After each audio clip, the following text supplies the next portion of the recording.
தமிழ் பேசும் அனைத்து நல் உள்ளங்களுக்கும் எங்களுடைய எம்எஸ்டி ஸ்கூல் ஆஃப் ட்ரேடிங் சார்பாக இனிய காலை வணக்கம்.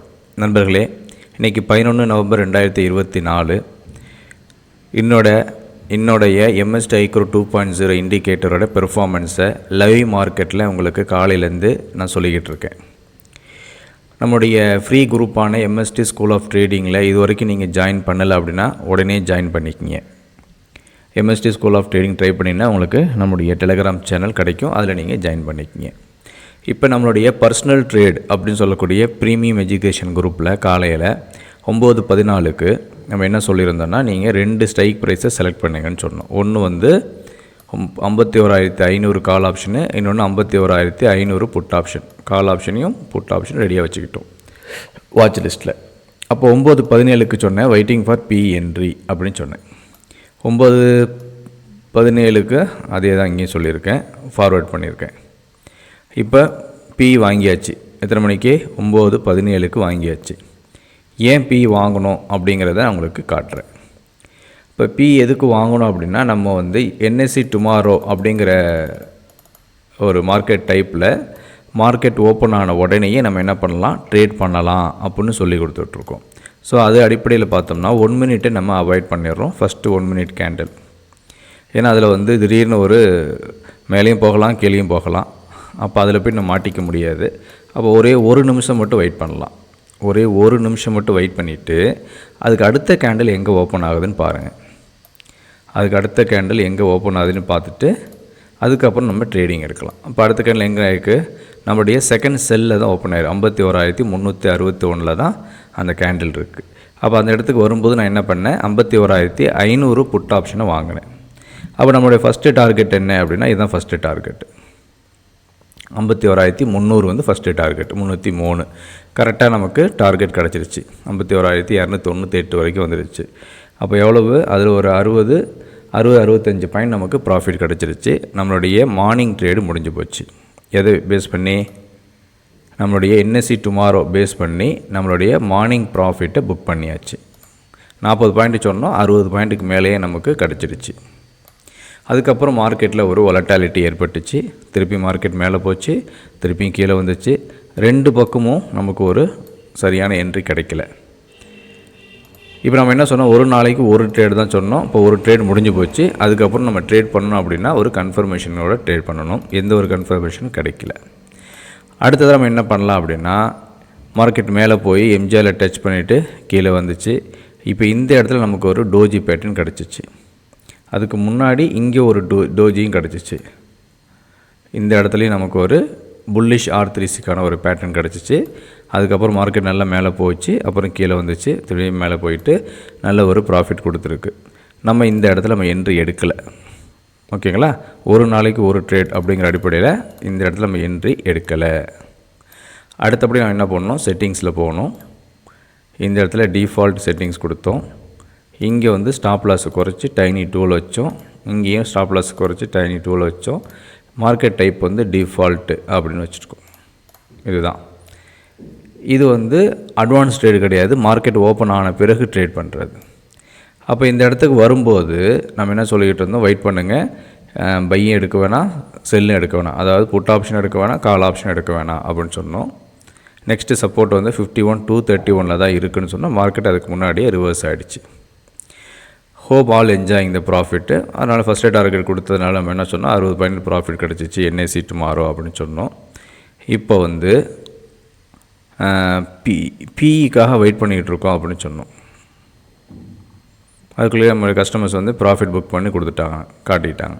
இப்போ அடுத்தது என்னென்னா 51,700 பிஇயை நீங்கள் வாட்ச் லிஸ்ட்டில் ஆட் பண்ணுங்கன்னு சொன்னோம். பாருங்கள், 51,700 பிஇ இதுதான். இதை நம்ம ஆட் பண்ண சொன்னோம். இப்போ நான் 9:50 என்ன பண்ணிட்டேன், வாங்கிட்டேன். எதை? பிஏ வாங்கிட்டேன். 51,700 பிஏ வாங்கிட்டேன். ஏன் வாங்கினேன்? இந்த இடத்துல பாருங்கள், 9:58. இப்போ இந்த இடத்துல கரெக்டாக 51,673 நம்மளுடைய செல் என்ட்ரி இருக்குது. இதை பாருங்கள், 51,673. இந்த ஹை என்னன்னு பாருங்கள். இந்த ஹை வந்து 51,673 674 கரெக்டாக நமக்கு என்ட்ரி கொடுத்துட்டு ஒரு பாயிண்ட் மேலே போயிட்டு, ஒரு பாயிண்ட் கூட 55 பைசா மட்டும் மேலே போயிட்டு அதுக்கப்புறம் மார்க்கெட் சூப்பராக கீழே வந்துச்சு. இப்போ நீங்கள் கேட்கலாம், சார் நீங்கள் வந்து புல்லிஷ் பாகுபலி கேண்டில் இருந்தால் எடுக்கக்கூடாதுன்னு சொல்லுவீங்களே அப்படின்னு. நல்லா பாருங்கள், இந்த கேண்டில் புல்லிஷ் கேண்டில் தான், பாகுபலி கேண்டில் தான். அப்போ வெயிட் பண்ணி தான் எடுக்கணும். ஆனால் அதுக்கு அடுத்த கேண்டில் வந்து நம்மளுடைய என்ட்ரிக்கு கீழே தான் க்ளோஸ் ஆகிருக்கு. க்ளோசிங் எங்கே வச்சுருக்கு? நம்மளுடைய என்ட்ரிக்கு கீழே தான் க்ளோஸ் வச்சுருக்கு. அதை பேஸ் பண்ணி தான் என்ன பண்ணிட்டேன், அடுத்த இதில் எடுத்தேன். இதோடைய வீக்னஸ் வந்து எனக்கு தெரிஞ்சு போச்சு, இந்த வீக்கில் எனக்கு தெரிஞ்சு போச்சு. அதனால் கன்ஃபார்மாக என்ன பண்ண, ஒரு 900 குவான்டிட்டி எடுத்து நம்ம ப்ராஃபிட் புக் பண்ணோம். ஒரு 150 குவான்டிட்டி மட்டும் ஹோல்டு பண்ணி தேர்ட் டார்கெட்டுக்காக வச்சுருந்தோம். அது கிடைக்கல. ஃபஸ்ட்டு டார்கெட்டில் ஸ்டாப் லாஸ் ரிவைஸ் பண்ணி வச்சுருந்தோம், அது ஹிட் ஆகிடுச்சு. அதுக்கு அடுத்தபடியாக இங்கே பாருங்கள், இந்த கேண்டில் நமக்கு நல்லாவே நம்முடைய செகண்ட் பை ஜோனுக்கு மேலே க்ளோஸ் ஆகிருக்கு. இந்த இடத்துல தான் நம்ம என்ட்ரி எடுத்தது. 51,500 கால் ஆப்ஷன், 51,500 கால் ஆப்ஷனை இந்த இடத்துல எடுத்தோம். போய் பாருங்கள் எவ்வளோ ப்ராஃபிட் கிடச்சிருக்குன்னு. எங்கேருந்து எங்கே போயிருக்கு பாருங்கள் மார்க்கெட். ரெண்டு பக்கமும் நமக்கு ப்ராஃபிட் கிடச்சிருக்கு. ஆனால் ஒரு நாளைக்கு ஒரு ட்ரேடு, ஓகேவா? அந்த அடிப்படையில் நமக்கு செல்லு கிடச்சிச்சு, ப்ராஃபிட் கொடுத்துருச்சு. நீங்கள் அடுத்த ட்ரேட் எடுக்கிறீங்க அப்படின்னா எஸ்எல் ஹிட் ஆன பிறகு எடுக்கணும். எஸ்எல் ஹிட் ஆச்சா ஃபஸ்ட்டு என்ட்ரி எடுத்து ப்ராஃபிட் புக் பண்ணிட்டோம். ஸோ கணக்குப்படி இது எஸ்எல் ஹிட் ஆகிருக்கு. ஆனால் நமக்கு லாஸ் கிடையாது. ஏன்? நம்ம ஏற்கனவே செல் எடுத்து ப்ராஃபிட் புக் பண்ணிட்டோம். அப்போ இந்த இடத்துல நமக்கு செகண்ட் பை ஆக்டிவேட் ஆகி கிட்டத்தட்ட ஒரு சூப்பரான ப்ராஃபிட்டு இதிலேருந்து இது வரைக்கும் கொடுத்துருக்கு. சரி, இந்த மாதிரி ஒரு ரேலியை எப்படி சார் நான் என்ஜாய் பண்ணுறது? இந்த மார்க்கெட் இவ்வளோ மேலே போகும்போது எனக்கு தெரியாதுல்ல, இவ்வளோ தூரம் போகணும்னு எனக்கு தெரியாதுல்ல. அப்போ நான் என்ன பண்ணுறதுன்னா, உங்களுக்காகவே நம்ம என்ன வச்சுருக்கோம், நம்மளுடைய செட்டிங்ஸில் நியூ அப்டேட்டாக ஒன்று கொடுத்துருக்கோம். iTrend line. iTrendனா விவாப்பை பேஸ் பண்ண ஒரு ட்ரெண்ட் லைன். பாருங்கள், இது வரைக்கும் உங்களுக்கு என்ன கிடச்சிருக்கு? சிவப்பில் தான் அந்த கலர் இருந்திருக்கு. இது வரைக்குமே மார்க்கெட் வந்து செல் ட்ரெண்டு தான். இந்த இடத்த தாண்டும் போது தான் உங்களுக்கு என்ன இருக்குது, பை ட்ரெண்டு கிடச்சிருக்கு. இப்போ நீங்கள் பொதுவாக பார்த்தீங்கன்னா, இது வந்து வெறும் விவாப் இல்லை. விவாப்னு அர்த்தம், விவாப் மேலே கேண்டில் இருந்துச்சுன்னா அது வந்து பைன்னு சொல்லுவோம். ஆனால் இங்கே பாருங்கள், விவாப் இருக்குது. இதான் விவாப் சிக்னல் தான் இது. இதுக்கு மேலே தான் கேண்டில் இருக்குது. ஆனால் இது என்ன ஆகலை, பச்சைக்கு மாறவே இல்லை. இதுக்கு கிட்ட தான் நமக்கு என்ன இருக்குது, பச்சைக்கு மாறி இருக்குது. அப்போ இதுக்கு நேராக பாருங்கள், இந்த கேண்டில் தான் நம்முடைய செல் ஜோனை பிரேக் பண்ணிவிட்டு இதுக்கு பேர் மேலே போகுது. அப்போ அங்கே ஆரம்பித்த அந்த க்ரீன் சிக்னலு இன்னமும் நமக்கு க்ரீன் சிக்னலில் தான் இருக்குது. இன்ட்ராடேயில் 1 மினிட் டைம் ஃப்ரேமில் சொல்கிறேன். அப்போ அதோட அடிப்படையில் பார்த்தீங்கன்னா நமக்கு என்ன கிடச்சிருக்கு, நல்ல ஒரு பிக் சிக்னல் கிடச்சிருக்கு, ஹோல்டு பண்ணுற அளவுக்கு கிடச்சிருக்கு, நல்ல ஒரு ப்ராஃபிட் கிடச்சிருக்கு. சரி, அதுக்கு அடுத்தபடியாக நம்ம ப்ராஃபிட்டை புக் பண்ணிவிட்டு வெளியே வந்துட வேண்டியதான். சரி, நீங்கள் கேட்பீங்க, சார் நிஃப்டி என்னாச்சு சார் அப்படின்னு நீங்கள் கேட்கலாம். இப்போ நிஃப்டியை பொறுத்த வரைக்கும் நான் என்ன பண்ணுறேன், மறுபடியும் எம்எஸ்டி iCore 2.0 போகிறேன், செட்டிங்ஸ்க்கு போகிறேன், ரீசெட் கொடுத்துட்றேன். ரீசெட் கொடுத்துட்டு நீங்கள் ஸ்டாப் லாஸை நீங்கள் குறைச்சிக்கிங்க. ஏன்னா நிஃப்டியில் வந்து பாயிண்ட்ஸ் குவான்டிட்டி சைஸ் அதிகம். ஒரு லோட் ஆகிட்டுருக்கு, வெயிட் பண்ணுங்கள். இப்போ இந்த நிஃப்டி என்ன இருக்குது, நான் 30 மினிட்ஸில் வச்சுருக்கேன், திருப்பி 1 மினிட்டுக்கு மாற்றிக்கிறேன். இப்போ நிஃப்டிலையும் பேங்க் நிஃப்டி மாதிரியே நமக்கு என்ன இருக்குது, ஃபஸ்ட்டு செல் ஆக்டிவேட் ஆகிருக்கு, ஒரு 2 டார்கெட் கிட்ட கொடுத்துருக்கு. செட்டிங்ஸ் போகிறேன், நான் டார்கெட்டை இங்கே என்னேபிள் பண்ணுறேன். இங்கே இருக்குது first sell targets, second buy targets. பாருங்கள், ஃபஸ்ட்டு செல் ஆக்டிவேட் ஆகிட்டு 2 டார்கெட்ஸ் கொடுத்துருச்சு.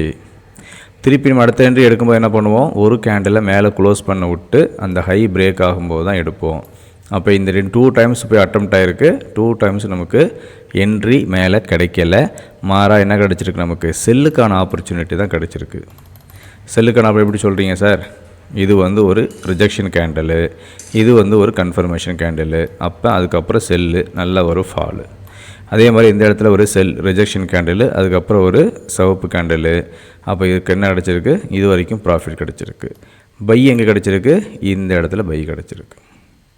அப்போ இந்த பை எப்படி பார்க்கலாம், 24,176லேருந்து 24,336 200 பாயிண்ட் கிட்ட நமக்கு ப்ராஃபிட் கிடச்சிருக்கு பையில். செல்லுலேயும் நமக்கு 2 டார்கெட் கிடச்சிருக்கு, பையில் ஒரு 4-5 டார்கெட் கிடச்சிருக்கு. அப்போ பேங்க் நிஃப்டிலையும் ப்ராஃபிட்டு, நிஃப்டிலையும் ப்ராஃபிட்டு. லாஸுக்கான வேலையே இல்லை, பயத்துக்கான வேலையே இல்லை. பயம் எப்போ வரும் அப்படின்னா நம்ம எவ்வளோ லாஸ் பண்ண போகிறோம் அப்படின்னு தெரியாட்டி தான் பயம் வரும். இவ்வளோ தான் லாஸ் பண்ண போகிறோம் அப்படின்னு தெரிஞ்சிருச்சுன்னா பயம் வராது. அதைத்தான் சொல்கிறோம், பயப்படாதீங்க. பயப்படாமல் ட்ரேட் பண்ணுறதுக்கு இது ஒரு வழி. இப்போ நான் நிஃப்டி என்ன பண்ணியிருந்தேன்னா, இந்த இடத்துக்கு வரும்போது 24,400 புட் ஆப்ஷனை வாங்கியிருந்தேன் அப்படின்னு நான் குரூப்பில் பர்சனல் ட்ரேட் குரூப்பில் போட்டிருக்கேன். பாருங்கள், இதில் போட்டிருக்கேன், உங்களுக்கு போடல, ஃப்ரீ குரூப்பில் போடல. இதில் பாருங்கள், Nifty 30 minute time frame iTrend படி செல் ஆக்டிவேட் ஆகிடுச்சு. அப்போ 24,400 புட் ஆப்ஷனை வாங்கியிருக்கேன் அப்படின்னு சொன்னேன். எங்கே சொன்னேன், எத்தனை மணிக்கு சொன்னேன்? 11:48க்கு சொல்லியிருக்கேன். 11:48 இங்கே சொல்லியிருக்கேன். அப்போ இதுக்கிட்ட நான் என்ன பண்ணியிருக்கேன், புட் ஆப்ஷனை பை பண்ணியிருக்கேன். நீங்களே பாருங்கள் எவ்வளோ ப்ராஃபிட் கிடச்சிருக்கு. இதுலேருந்து இது வரைக்கும் ப்ராஃபிட் கிடச்சிருக்கு. நான் சொன்னது தான் இங்கே, ஆனால் எடுத்தது இங்கே. நான் சொன்னது இங்கே, ஆனால் எடுத்தது இங்கே. சரி, இந்தபடி கணக்கு வச்சுக்கிட்டால் கூட எனக்கு எவ்வளோ ப்ராஃபிட் கிடச்சி, இது வரைக்கும் 100 பாயிண்ட்டு கிட்ட ப்ராஃபிட் கிடச்சிடுச்சு. ஒரு 150 குவான்டிட்டி போட்டாலே நல்ல ஒரு ப்ராஃபிட் கிடைக்கும். அப்போ நம்ம பொசிஷனலாகவும் ட்ரேட் பண்ணலாம், இன்ட்ராடேவும் ட்ரேட் பண்ணலாம். எல்லா ஆப்ஷனுமே நம்மளுடைய இண்டிகேட்டரில் இருக்குது. ஸோ இதை நீங்கள் முழுமையாக விளங்குறதுக்கே குறைந்தபட்சம் ஒரு 3 மாதம் ஆகும். ப்ராக்டிஸ் பண்ணணும். ஏன்னா உங்கள் மைண்டில் இப்போ என்ன இருக்குது அப்படின்னா, ஏற்கனவே நீங்கள் 10 லட்சம் 15 லட்சம் 20 லட்சம் சொல்லி எங்கேயாவது லாஸ் பண்ணியிருப்பீங்க. எவனாவது இந்திக்காரன் ஃபோன் பண்ணி நான் கால்ஸ் தரேன்னு சொல்லியிருப்பான், நீங்கள் எடுத்திருப்பீங்க. அவனை நம்பி உங்கள் அக்கௌண்ட்டையும் கொடுத்துருப்பீங்க. இப்போ எல்லாம் ஜீரோவாக இருக்கும், எல்லா இடத்துலையும் கடனாக இருக்கும். இப்போ நம்ம இண்டிகேட்டர் வாங்கிட்டு எனக்கு ஒரே நாளுக்கு 10,000 பணம் வேணும், ஒரு மாதத்துக்கு எனக்கு 2 லட்ச ரூபா எனக்கு லோன் இருக்குது, நான் அதை அடைக்கணும் அப்படிங்கிற கமிட்மெண்ட்டோடு வந்தீங்கன்னா, நீங்கள் எவ்வளோ பெரிய இண்டிகேட்டராக இருந்தாலும் சரி, எவ்வளோ சக்ஸஸ்ஃபுல்லான இண்டிகேட்டர் இருந்தாலும் சரி, உங்கள் மைண்டு செட் ஒழுங்காக இல்லை அப்படின்னா உங்களால் ப்ராஃபிட் பண்ணவே முடியாது. இது வரைக்கும் நடந்த எல்லாத்தையும் என்ன பண்ணுங்கள், அழிச்சிருங்க. இப்போ எரேசர் போட்டு இப்படி இந்த மாதிரி என்ன பண்ணுங்கள், ஃபுல்லாக அழிச்சிருங்க. இப்போ நீங்கள் புதுசாக நீங்கள் மார்க்கெட்டுக்குள்ளே வந்திருக்கீங்க. போட்டிருக்கிற கேபிட்டலுக்கு ஒரு நாளைக்கு 5% அதிகபட்சமாக நீங்கள் எதிர்பார்த்தீங்கன்னா கூட உங்களுக்கு மாதத்துக்கு என்னாச்சு, 150% ஆச்சு. அப்போ வருஷத்துக்கு நீங்களே கணக்கு போட்டுங்க, 1800% கிடச்சிருக்கும். 1 லட்ச ரூபா நீங்கள் போட்டிங்கன்னா 18 லட்ச ரூபா நீங்கள் சம்பாதிக்கலாம் அப்படின்லாம் ஆசை சொல்ல மாட்டேன். ஆனால் வாய்ப்பு இருக்குது. நான் ஆசை காட்டலை உங்களை, வாய்ப்பு இருக்குது. ஆனால் நீங்கள் என்ன எதிர்பார்க்குறீங்கன்னா, ஒவ்வொரு நாளும் எனக்கு 1 லட்ச ரூபா வேணும், ஒவ்வொரு நாளும் எனக்கு 10,000 ரூபா வேணும், உங்கள் அக்கௌண்ட்டில் எவ்வளோ இருக்குது, என் அக்கௌண்ட்டில் 10,000 பணம் இருக்குது அப்படின்னு சொல்லிட்டு நீங்கள் வந்தீங்கன்னா இருக்கிற முதலும் போயிடும். அதனால் என்ன சொல்கிறேன்னா, நீங்கள் பழைய கமிட்மெண்ட்டையோ பழைய லாஸையோ உங்கள் மனசுக்குள்ளே வச்சுக்காதீங்க. புதுசாக ட்ரேடிங் பண்ண ஆரம்பிங்க. கொஞ்சம் கொஞ்சமாக எதிர்பாருங்க, கண்டிப்பாக உங்களுக்கு ப்ராஃபிட் கிடைக்கும். சரி, எப்படி சார் இந்த 24,400 போய் நீங்கள் எடுத்தீங்க, அக்யூரேட்டாக எடுத்தீங்க அப்படின்னு நீங்கள் கேட்கலாம். நீங்கள் செட்டிங்ஸ் போங்க, நம்மளுடைய ரிமூவ் எல்லாத்தையும் கொடுத்துட்றேன், ஓகேவா? இப்போ நான் 1 மினிட்டில் இங்கே வச்சுருக்கேன். நான் இதை என்ன பண்ணிக்கிறேன், 30 மினிட்ஸ்க்கு மாற்றிக்கிறேன். 30 மினிட்ஸ்க்கு மாற்றிட்டு வெயிட் பண்ணுறேன். ஏற்கனவே நமக்கு என்னாச்சுன்னா, ஒரு இடத்துல நமக்கு செல்லு ஆக்டிவேட் ஆச்சு. எங்கே ஆக்டிவேட் ஆச்சுன்னு காட்டுறேன் பாருங்கள். இதெல்லாம் தூக்கிடுவா, வேணாம், யூஸ் ஆகும். இதுக்கு இங்கே போட்டுருவோம். இப்போ பாருங்கள், நிஃப்டி காட்டுறேன் உங்களுக்கு. இப்போ நிஃப்டியை பொறுத்த வரைக்கும் அக்டோபர்லேயே நமக்கு இங்கே செல் ஆக்டிவேட் ஆகிடுச்சு. இந்த இடத்துல செல் ஆக்டிவேட் ஆகிடுச்சு. ஆனால் அதுக்கு முந்தின கேண்டில் 2 கேண்டில் பாருங்கள், புல்லிஷ் என்கல்ஃபிங் கிடச்சிருக்கு, ஒரு இன்சைட் பார் கிடச்சிருக்கு. அப்போ இந்த இடத்துல உடனே நம்ம செல் எடுக்கக்கூடாது, வெயிட் பண்ணி ரிவர்சலுக்காக வெயிட் பண்ணணும். நல்லா கவனிங்க, ரிவர்சல் பேட்டர்னுக்காக வெயிட் பண்ணணும். இப்போ எந்த இடத்துல நம்ம ரிவர்சல் பேட்டர்ன் கிடச்சிருக்கு, இது ஒரு ரிவர்சல் பேட்டர்ன் கிடச்சிருக்கா. அப்போ நம்ம இந்த இடத்துல என்ட்ரி எடுக்கணும். அப்போ அங்கேருந்து நமக்கு இது வரைக்கும் ப்ராஃபிட் கிடச்சிருக்கு. எவ்வளோ தூரம், என்ட்ரி வந்து 24,500, லோ வந்து 24,100, ஒரு 400 பாயிண்ட் ப்ராஃபிட் கிடச்சிருக்கு. மார்க்கெட் மேலேயும் போயிருக்கு, மறுபடியும் இங்கே ஒரு ரிவர்சல் பாயிண்ட் கிடச்சிருக்கு, இந்த இடத்துல கிடச்சிருக்கு. அதுக்கப்புறம் மார்க்கெட்டு நல்லாவே கீழே வந்திருக்கு. திருப்பியும் இந்த இடத்துல ஒரு சூப்பரான ரிவர்சல் பாயிண்ட் கிடச்சிருக்கு, நல்லாவே மார்க்கெட்டு இது வரைக்கும் கீழே வந்திருக்கு. நமக்கு இந்த இடத்துல ஒரு புல்லிஷ் ரிவர்சல் கிடச்சிருக்கு. அதுக்கப்புறம் மார்க்கெட் நல்லாவே மேலே போயிருக்கு. அப்போ இந்த கேண்டல்லாம் பார்த்திங்கன்னா இது வந்து புல்லிஷுக்கான அறிகுறி. அப்போ இங்கே செல் எடுக்கக்கூடாது. இங்கே நமக்கு பேரிஷுக்கான அறிகுறி கிடைக்கிது. அதாவது மார்க்கெட் மேல் நோக்கி போக ட்ரை பண்ணணும், போக முடியாமல் கேண்டில் வந்து கீழே க்ளோஸ் ஆகணும். இது வந்து செல்லுக்கான அறிகுறி. அதுக்கு அடுத்த கேண்டில் வந்து ரெட்டு கேண்டிலாக இருக்கணும். இதுதான். அது எங்கே இருக்கணும்? நம்மளுடைய ஜோனுக்குள்ளேயோ ஜோனை ஒட்டியே இருக்கணும். அப்போ அங்கேருந்து திருப்பியும் மார்க்கெட்டு இது வரைக்கும் வந்திருக்கு. திருப்பியும் மார்க்கெட் மேலே போயிட்டு திருப்பியும் கீழே வருது. இப்போ இன்றைக்கி உங்களுக்கு லைவ் மார்க்கெட்டில் நான் சொன்னேன் 24,400ங்கிற கால் ஆப்ஷனை, புட் ஆப்ஷனை நான் எடுத்திருக்கேன். அதுக்கு காரணம் iTrendல 30 மினிட்ஸ் டைம் ஃப்ரேமில் எனக்கு என்ன செல்லு ஆக்டிவேட் ஆகிருக்குன்னு சொன்னேன். ஆக்டிவேட் ஆச்சு. இப்போ நீங்கள் லைவாக பாருங்கள் எவ்வளோ ப்ராஃபிட் கிடச்சிருக்குன்னு. நீங்களே பாருங்கள். 335லேருந்து 235 வரப்போகுது. 100 பாயிண்ட் ப்ராஃபிட். 100 பாயிண்ட் நிஃப்டியில் சொல்லி அடிக்க முடியுமா? இந்த இடத்துல போயிட்டு மார்க்கெட் ரிவர்ஸ் ஆகிறான்டா அப்படின்னு சொல்ல முடியுமா? முடியாது. ஆனால் நம்ம சொல்லியிருக்கோம், நம்ம இண்டிகேட்டர் சொல்லியிருக்கு. அது காரணம் மேலே போச்சு, மேலே க்ளோஸ் ஆக முடியல, கீழே வந்துச்சு. நான் அடுத்த கேண்டல்லையே நான் எடுத்துட்டேன். அவ்வளோதான். 237 வந்துருச்சு, 100 பாயிண்ட் கிடச்சிடுச்சு. ஓகே. ஸோ இது போல் நீங்களும் ட்ரேட் பண்ணணும் அப்படின்னா டிலே பண்ணாதீங்க, உங்கள் கேபிட்டலை வேஸ்ட் பண்ணாதீங்க. உடனேயே லைஃப் டைம் சப்ஸ்கிரைபருக்கு இந்த இண்டிகேட்டர் ஃப்ரீயாக கொடுத்துக்கிட்டு இருந்த தீபாவளிக்கு இப்போது என்ன பிளான் பண்ணுறேன்னா, ஒவ்வொரு மாதமும் முதல் 10 கஸ்டமருக்கு இந்த இண்டிகேட்டரை லைஃப் டைமாக வாங்குகிறவங்களுக்கு ஃப்ரீயாக கொடுக்கலாம் அப்படின்னு சொல்லி புது மார்க்கெட்டிங் டீமு அனௌன்ஸ் பண்ணியிருக்காங்க. மறுபடியும் சொல்கிறேன், மாதம் முதல் 10 கஸ்டமருக்கு, முதல் 10 சப்ஸ்கிரைபருக்கு லைஃப் டைம் சப்ஸ்கிரைப் பண்ணுறவங்களுக்கு மட்டும் இந்த iTrend இண்டிகேட்டரும் ஃப்ரீயாக காம்ப்ளிமெண்டராக கொடுக்குறோம் அப்படின்னு சொல்கிறது அறிவிப்பு. ஸோ இதை உபயோகப்படுத்த ஆசைப்படுறவங்க, யூஸ் பண்ண ஆசைப்படுறவங்க உடனேயே எங்களுடைய கஸ்டமர் கேர் நம்பர் கால் பண்ணுங்கள், வாட்ஸ்அப் பண்ணுங்கள். 95 0 0 0 0 91 54 950000 9154. உங்கள் அனைத்து ட்ரேடிங்கும் லாபம் தரக்கூடிய நாட்களாக அமைவதற்கு எங்களுடைய MST ஸ்கூல் ஆஃப் ட்ரேடிங் சார்பாக வாழ்த்துக்கள். நன்றி.